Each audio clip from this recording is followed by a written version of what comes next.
220, that's 67,000 gallons of water taken. This is something new to us, something we never had happen before. So something we're looking into. We're looking at suspects are going to have some type of water tanker, and they're going to do this in the middle of the day, and we're never going to bat an eye as citizens or officers because we expect that. But now we are going to be tuned to that. So if you see anything suspicious, citizens or anyone, please give us a call. Let us check it out. Let's found these guys. So someone's picking up the bill for the water. They're not. Where was the water? A little bit more about The hydrant right outside the food line there, they have the retention area for water that's taken there. They hook up to it. There's a tank. There's a storage tank beside the building and then a hydrant out in the parking lot to access the tank. Really? If someone backed up to it, hooked up and took the water, and we would think nothing of it, if any of it, just, we have to fill enough water. You know, it went from there. One time, right now, that we're thinking. They were 67. Yeah, multiple of those probably for 67,000 gallons, but it's just something that's occurred in 10 days. That's odd. So we are keeping a check for that. But one reminder though, as it's becoming summertime, warmer weather, you know, we encourage citizens to keep their garage doors shut, you know, valuables out of sight, and don't leave your lawnmower and stuff out front, and do not leave any valuables in your car. Make sure your car's locked. That's what we have. It's been a great month of April. Thank you so much. Okay, do we have anything from emergency services? We don't. No, okay. All right, now the business road manager. Introduction of our new plan. Sean, thank you. Okay, Sean has introduced himself, but I'll tell you a little bit more about him. He comes from the town of Abingdon, Virginia. He was the interim planner there, and or director of planning rather. And before that, for 8 years, you were the assistant planner. And he also started on May the 1st, and we're really excited to have him and to recruit him. He came obviously on very good recommendations. And Sean has his bachelor's degree from Henry College. You got your Virginia certification as a planning commissioner and your Virginia certified zoning administrator. He's also currently working on his AICP certification here in North Carolina. And his wife is Christy. And exciting news. Just for our area, aside from Sean, his wife is going to be the associate pastor at Oak Ridge United Methodist Church. 2 children, and I've said a lot when you're sitting right there and say it for me. So anything you'd like to add, Sean? No, I'm very glad to be here and be able to help serve you as citizens of Summerfield. And if there's any questions you have of me, just feel free to call. Well, We're excited to have you. Okay, gravel drive parking lot near the amphitheater. Okay, this is a project when the town purchased the Vandergrift property.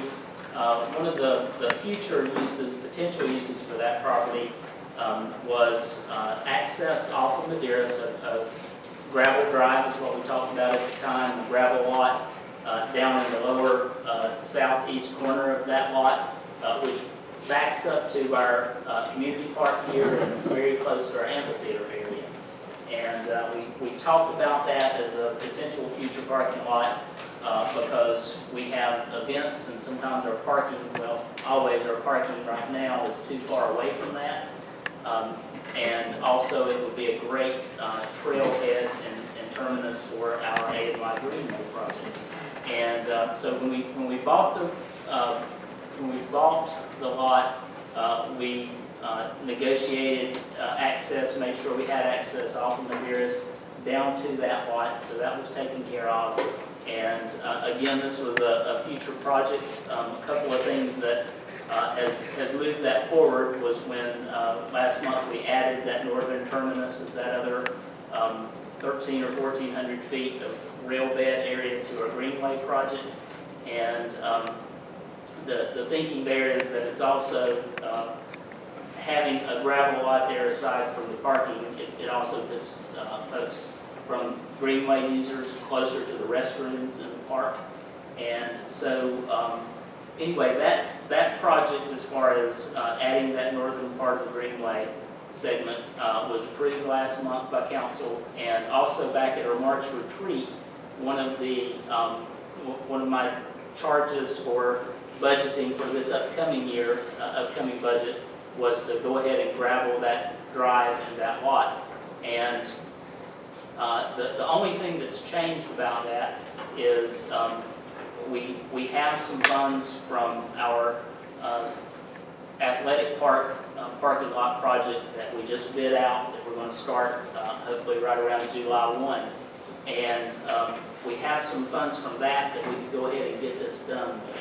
And it actually would coincide well with the timing of the completion of our amphitheater cover that we've just built. And so the request is that we go ahead and do that with the funds we have this budget year. It's a fairly simple project, looking at it in two parts, the driveway and then the gravel lot itself. We're talking about a lot that would hold approximately 26 parking stalls. We would have a concrete bumper there for the cars, so it wouldn't be just a random parking lot. It would have some form and shape to it. And anyway, out of those two parts, the road would run the drive into that, approximately 1,300 foot, would run initial quote. We probably fine-tune this some with other vendors, but the initial quote was $24,315, and then the parking lot itself, $13,057. And the request is for a motion that would allow me to proceed within this budget year to go ahead and do those projects before June 30th. And the way I'd like for you to consider that request is for the driveway not to exceed $24,500, and then the parking lot portion not to exceed $13,100. And be glad to answer any questions about that. So they get some people to park, and gets into the amphitheater.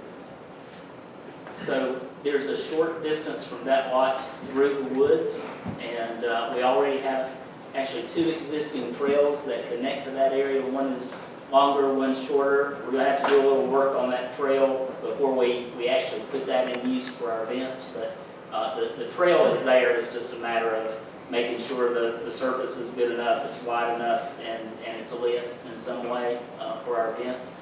And other than that, it's just the connection with the trail. So it's not a sidewalk connection, it's just a woods trail section that the shorter one is not far at all.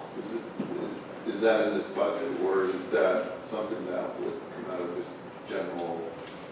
As far as the trail part, I believe we have enough room to make some changes to that, improvements. I don't know if we can get those done by June 30th, so I haven't included that in the request for the motion, but it would be pretty simple to get the gravel drive and lot itself completed by June 30th. Scott, Yes. in the second paragraph there, you refer to 26 parking stalls, and I know you just mentioned that. Is that just parking spaces? When I think of stalls, I think of an enclosure, so can you enlighten me on that? Yes, not horse stalls. Yeah, okay. Yeah, that would just be a marked space, so, or really just basically think of a gravel lot. Let's say it was this room, and along the wall where Patty's sitting, we would have probably 13 of those concrete barriers, Mhm. and we would have those along that edge. Then on the other side, we would have 13 more roughly, and so it would just delineate where a parking space is. Probably not, we're not going to, although I have seen it done recently, strike gravel, where people just paint the gravel temporarily.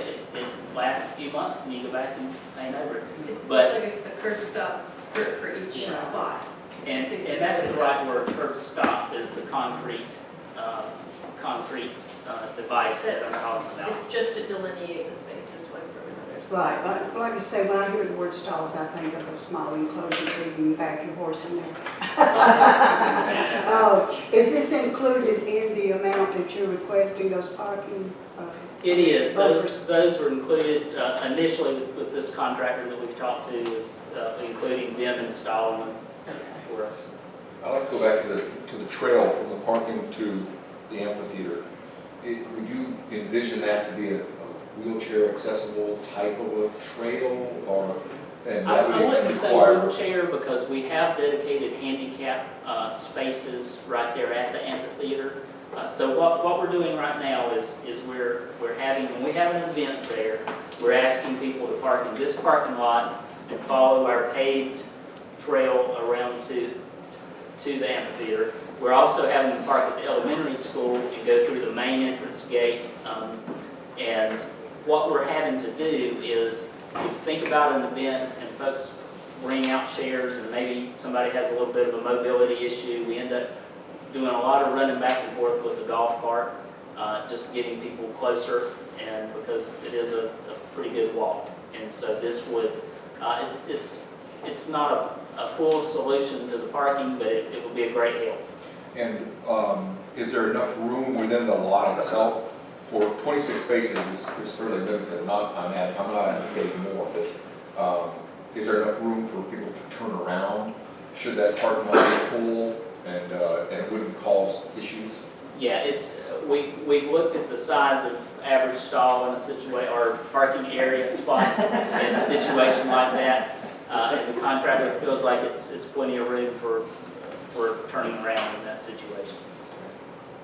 And we would also, I hadn't said it earlier, but we would also turn that gravel that comes off of the lot we lead it into the edge of the woods where the trail is, so it would be clear, where everyone wants to go.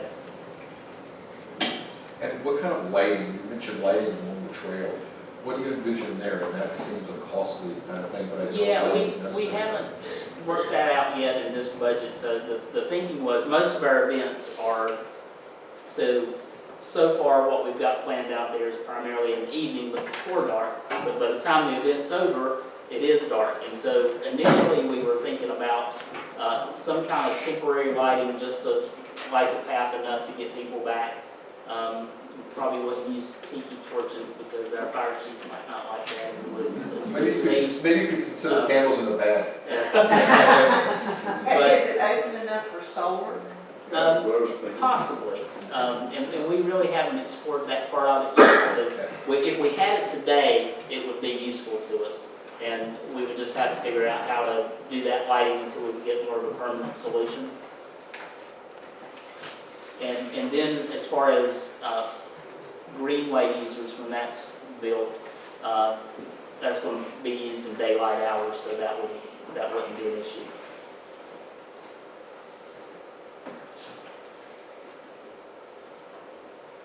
Is there any monitoring requirements there for,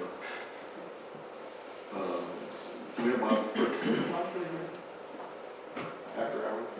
Is there, In this part, right, in the parking lot at all? no, that's part of our other project in the upcoming budget year of reworking that parking lot with a gate. That's some of the thinking is and has always been, we don't have the security that we like there. There's security in this parking lot that's not ours, it's actually, because this building is not ours, but there's some security here but not there, and at the time not there. Internally we've talked about, we have cameras, multiple cameras at our athletic park that's been great. I can pull it up right now on my phone and check out different areas at the park, and our Parks and Rec manager uses that daily. But we don't have any of that here, partially because we don't have internet access down here, and in order to do that, we would have to put that in, likely get permission to do it in this building or the maintenance building one. So it's challenging here to get anything electronic without investing some more money into that.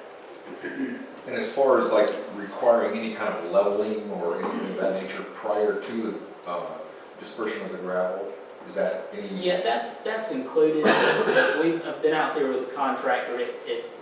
As we thought before we even talked with them, it lays really well. We shouldn't have any kind of drainage issues with this.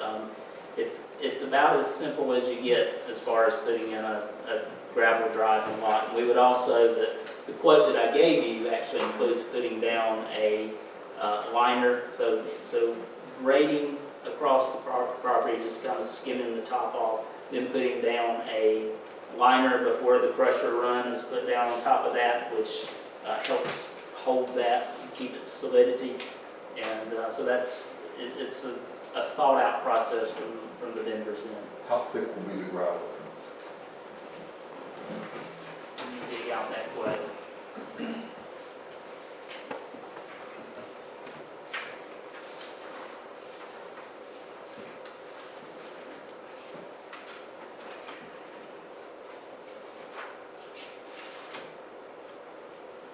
Six inches. Better than expected. Yeah, me too. And that's also seeding back. That includes, after the grading, you have a little bit of seeding necessary on the edges. And so it's a turnkey project for that. And that would include, of course, packing and, Yes. okay. Yes.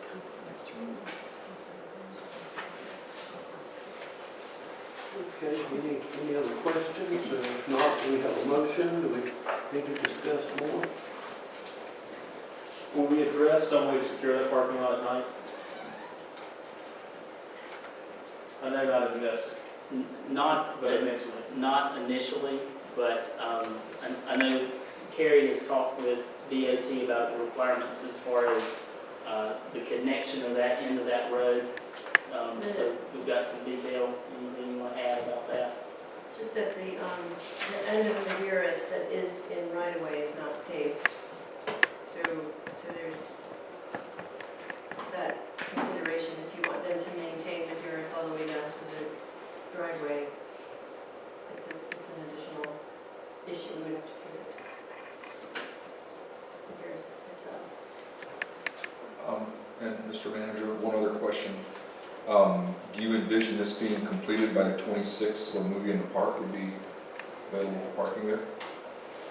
Not by May 26th, no. But by June 30th. Okay.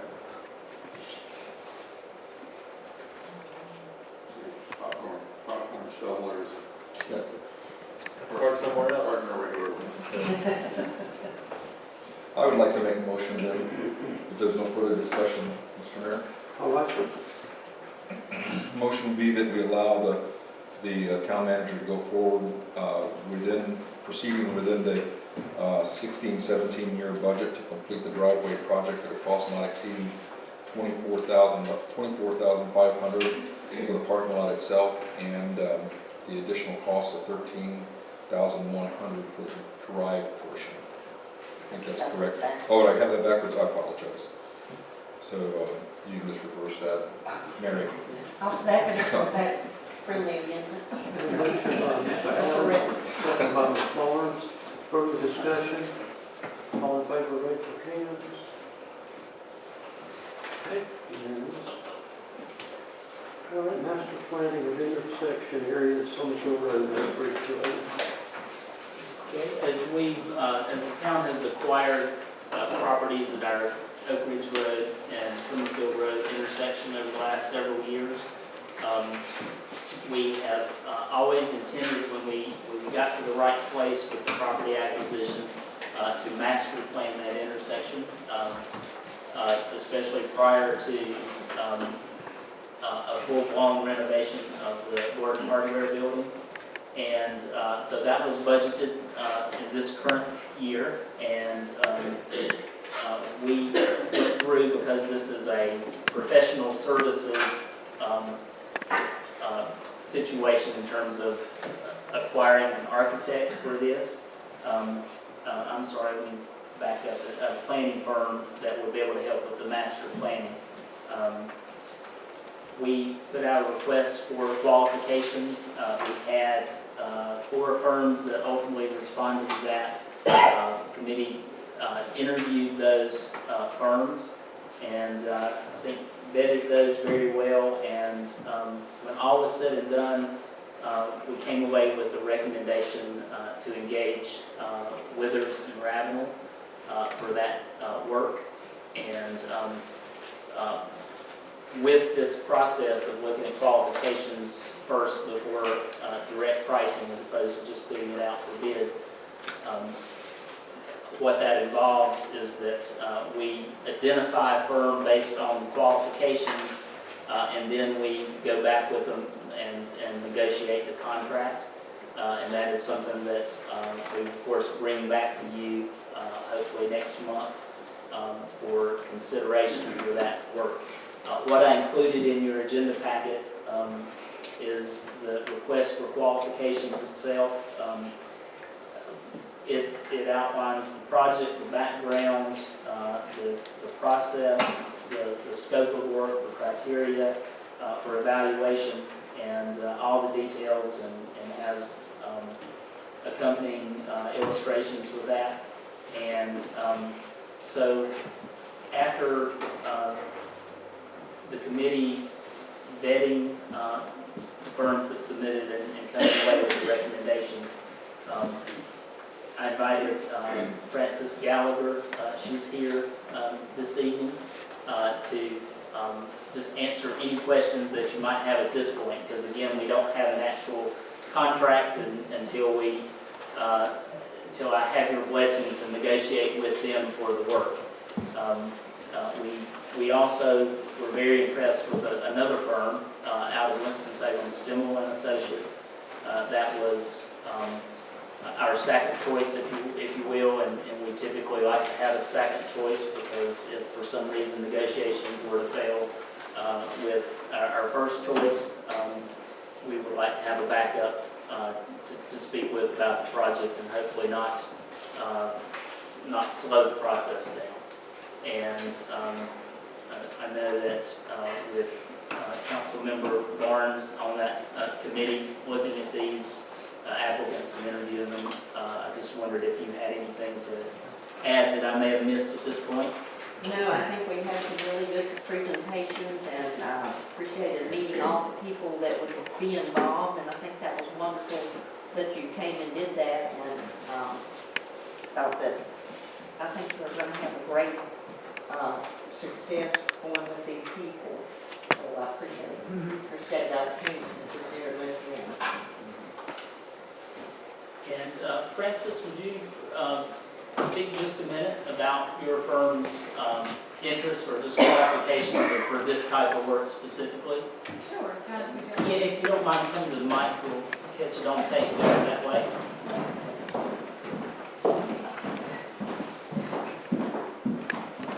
Like Scott said, my name is Frances Gallagher, and I'm with Withers Ravenel. We're here in Greensboro. Our home office is in Cary.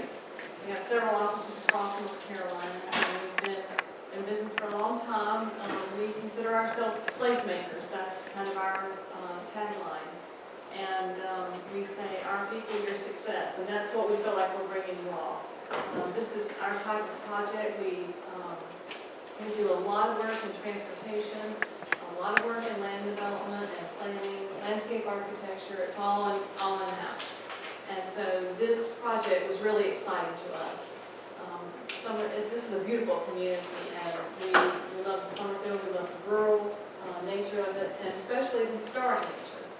And so one of the things that we did on our team, we had sub-consultants that joined us, and one in particular, we actually added a historic architect, somebody that is experienced particularly in dealing with historic architecture so that we can coordinate really well with the folks that will be doing the improvements to the buildings and to tie everything together. And then we also offer master planning overall for sites so we can look at the 13-acre site as well. So, and we're local here, we're here when you need us, so we're just really excited about this project. Yeah, did you tell her that one of the keys would be removing the stop line pole. Finding a way to hide that thing. Absolutely, and we've heard some preliminary ideas that have us cautiously excited about the possibilities with that intersection that I'm not going to talk about yet because it's premature, but it got some of us very excited. All right. How about the potential of the wires and all Oh, the? not unless we're The going utilities. to clearinghouse. Oh, come on, Councilman Adams. I'm just I'm hopeful in that regard someday. Right. Those wires are terrible up Okay, we'll there. be looking at all aspects of improvements, and if we can make it work, we will most certainly do that. And so my request this evening is really a motion that is your blessing to proceed with negotiating with Withers and Ravenel so that I can bring you back a contract for consideration in the very near future. Is this a contract for the intersection alone or also for the architecture? Only for the master planning of the intersection. The next item on our agenda is going to deal with the architecture. And is there a price on this? You're talking? Just wonder if it's what it's going to cost. That's right, council.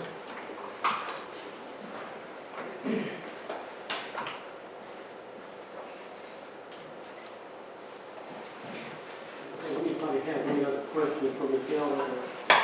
Okay, thank you. Thank you.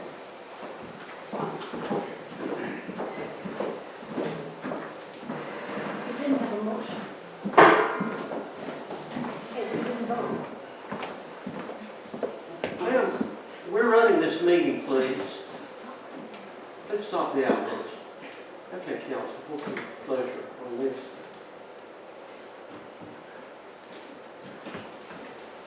Barnes?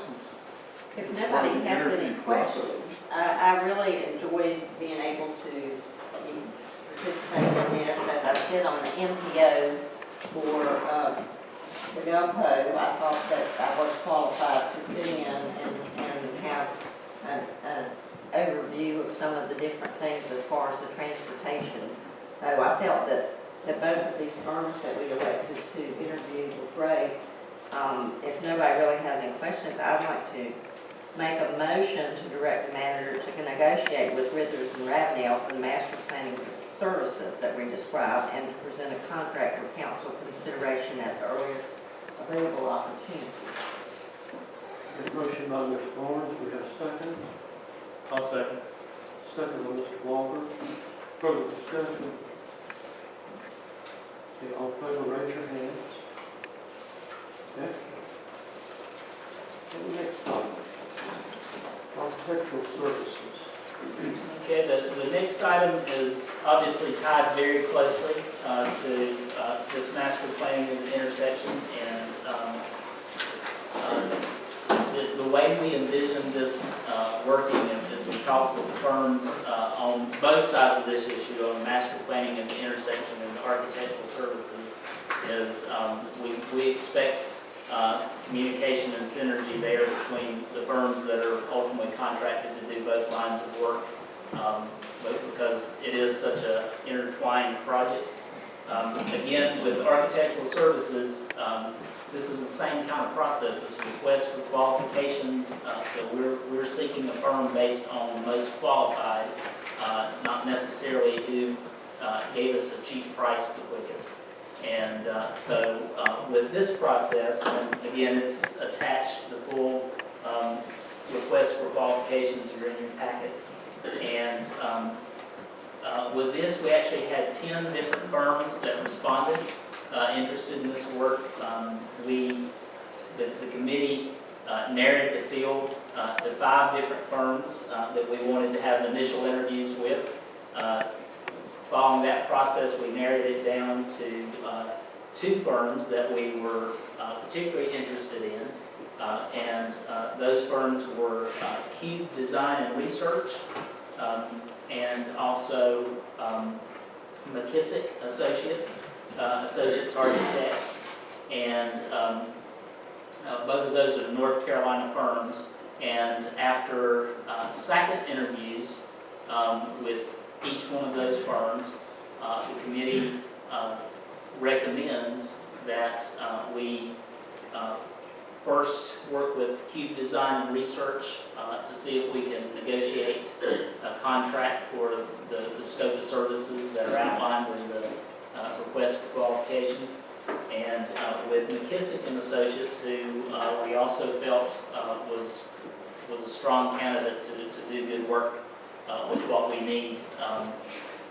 And let me add to that just a bit, just for clarity. What we're talking about here is a complete renovation of the Gordon Hardware Building for use as public meeting space. It would replace using this space. It will be great space for larger committee meetings, and we have an initial working concept that we discussed with these firms that we very much invited them to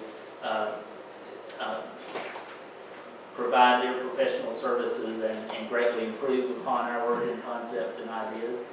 And so the other component of that, so you know that we have the Martin House on the other corner, on the southwest corner, and as we've talked about the last few months, we've done some demo there, getting it back to basic, more of the original structure, and the one place we would like to, or need an architect for this project is the public restroom. So if you think about the white painted frame part that we tore off the Martin House, in that general area is where we intend to build back a bathroom or bathrooms, depending, and we'll need an architect for not just the hardware building, but for also that bathroom addition on the Martin House. And so I feel like we outlined the scope of work pretty well in the RFQ, and again, we've come down to the recommendation of Cube Design and Research with McKissick's Associate Architects as our backup plan for this. And the committee's request with this recommendation is that you would entertain a motion to allow me to engage with Cube Design for those services, so I can bring a contract back to this council for consideration. And this evening we have one of the principals here, Jason Park, and as we did with Willard's Ravenel, I'm trying to say Ravenel instead of Ravenel. I'm sorry I botched that again. And Jason, would you like to come up and just say a few words about Cube Design and Research, please? Sure. Good evening, council. My name is Jason Hart, founding principal of Cube Design and Research. We're very honored, very excited to be a recommended firm for this project. We have a fair amount of experience in adaptive reuse of historic properties. We've worked on a number of national landmark buildings and obtained a number of awards for those.